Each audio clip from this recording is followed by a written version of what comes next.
Hi, I'm Dr. Samir Rahman. I'm a general surgeon and I practice here at HCA Florida Citrus Surgical Specialists.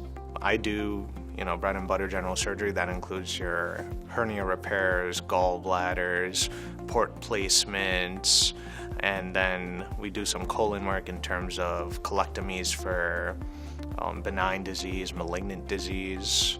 We do a lot of breast cancer work in our practice, and that's something that we take a lot of pride in, and I personally take a lot of pride in. I did a lot of breast cancer work in my training. So lumpectomies, mastectomies, sentinel lymph node biopsies, axillary lymph node dissections.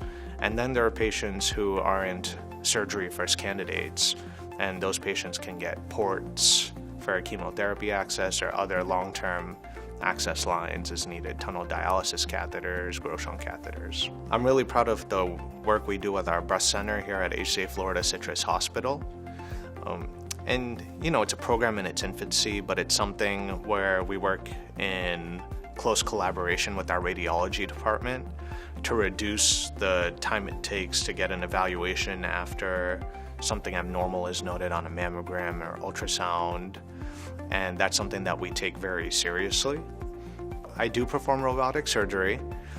It is something that I trained in a lot, and I think that being able to do a lot with the robotic instrument will give patients a good outcome and lets us as surgeons do more minimally invasively.